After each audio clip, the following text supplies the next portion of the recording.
Aquí estoy en las Batuecas, octavo día, ya a punto de irme. Mucha gente se pregunta, dentro de las doctrinas orientales, como en el yoga, ¿qué es esto de Kundalini? Que es una serpiente que tenemos dentro, que sube por la columna y que se siente como calor, como cosquilla, como fuego, y que la podemos despertar y avivar a través del pranayama. ¿Qué es Kundalini? Los yogis simplemente lo que hicieron fue interiorizar un proceso que ocurre a todo nivel, ¿no? Cuando a uno le pasa algo fuerte en la vida, ¿dónde le ocurre? ¿Adentro o afuera? Todas partes. Si hay un accidente fuera, repercute adentro, y lo que repercute adentro a su vez influencia afuera. Por lo tanto, no hay una verdadera diferencia entre adentro y afuera.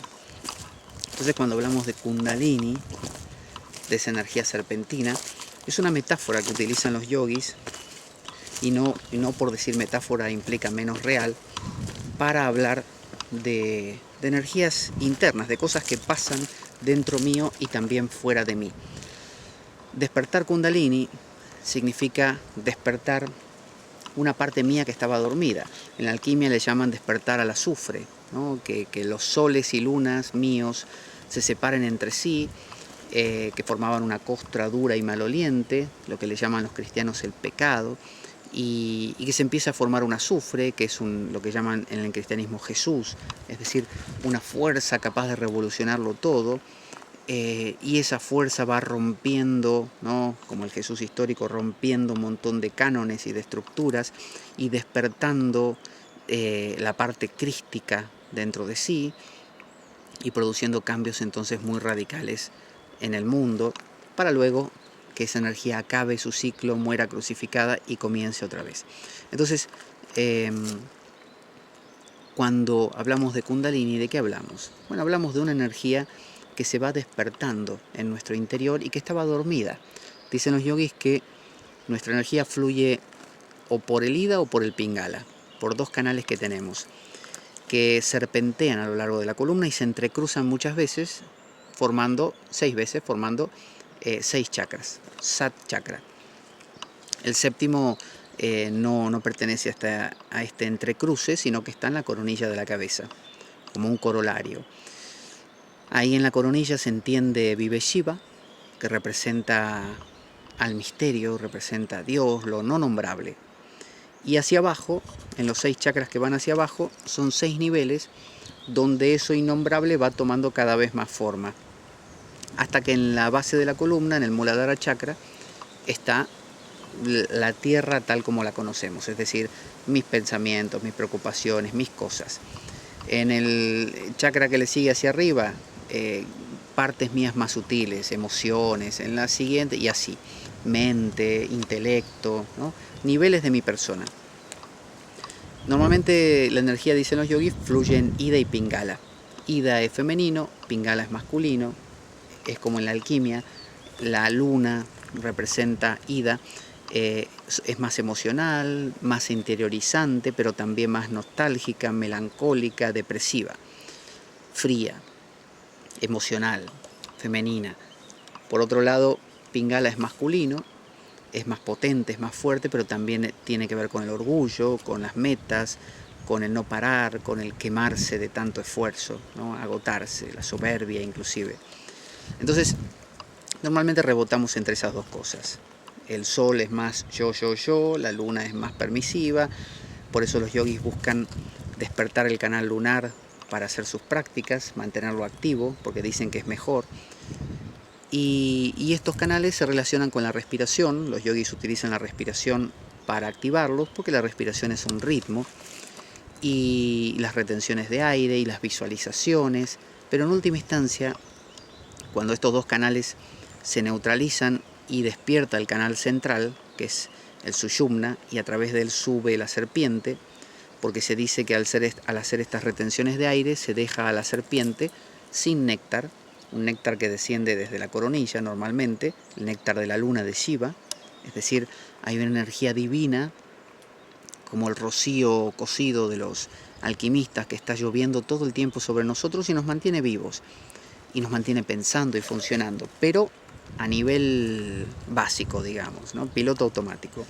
es como lo mínimo: comer, dormir, reproducir y defenderse, ¿no? Y mirar televisión, punto. Ese es el nivel básico. Eso es Kundalini dormida, enroscada 3 vueltas y media, representando los 3 gunas, 3 vueltas y media, tapando la punta del lingam. El lingam es un símbolo fálico en la base de nuestra columna. Cuando Ida y Pingala dejan de fluir porque los obturamos, deja de caer néctar sobre la serpiente. Es decir, la dejamos sin alimento, la obligamos a levantarse e ir atravesando todos los chakras y morder la luna del Sahasrara otra vez para que descienda néctar. Simbólicamente, ¿qué estamos diciendo?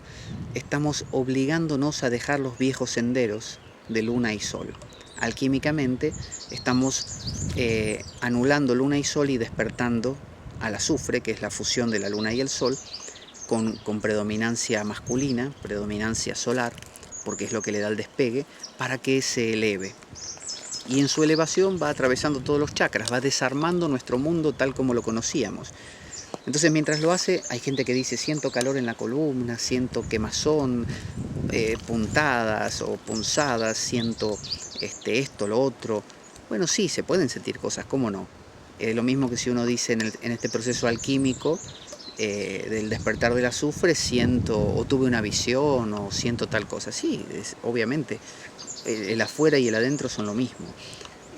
Pero hay que recordar eso, tal como la alquimia es una metáfora, no hay un azufre. Los alquimistas usaban el azufre exterior en un laboratorio, y el mercurio y cosas así, pero se trata de un proceso que en realidad es como decir: el afuera sin el adentro no vale de nada, el adentro con el afuera sí. Entonces, sentir la punzada, la puntada, pero no hacer verdaderos cambios en la vida de uno, no es despertar Kundalini. Eso es simplemente que te pica la espalda. Entonces, despertar Kundalini es atravesar los chakras, muerde al loto de los 1000 pétalos y Kundalini vuelve a bajar.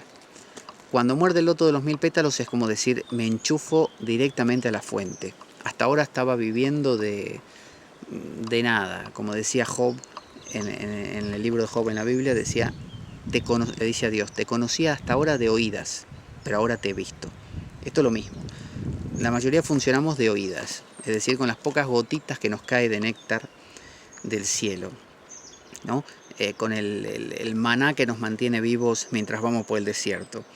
Pero llega un punto en que ya no, alguno dice: mira, yo del maná no quiero vivir más, yo quiero realmente vivir de alimento sólido, o quiero hacer un cambio, quiero ir a lo profundo, me pregunto cosas básicas: ¿por qué estoy?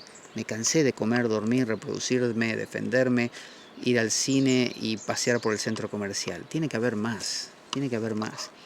Eso es el azufre, eso es dejar de vivir a través de la luna y el sol, eso es apagar Ida y Pingala y despertar Sushumna, despertar Kundalini, que atraviesa la columna y sube hasta el Sahasrara y vuelve a bajar. Y cuando baja, vuelve a construir todos los chakras otra vez y el mundo ya no es el mismo. Y esto vuelve a ocurrir, sube y baja millones de veces más. Es decir, cuando sube y muerde al Sahasrara, el yogi entra en Samadhi. Es lo que San Juan de la Cruz dice, que cuando uno está en advertencia amorosa, en ese silencio, a veces la advertencia cesa y uno queda simplemente fundido en el silencio. No hay nada, no hay nadie. Es lo que llaman los hindúes Samadhi. Y dice San Juan de la Cruz que uno queda en un estado como de nada, uno no se entera de nada. Después de un rato uno reacciona y uno dice: mira, estuve como una hora y ni me enteré. Pero uno se nota distinto, uno es otro, uno ha cambiado. Bueno, eso es lo que es el despertar de Kundalini.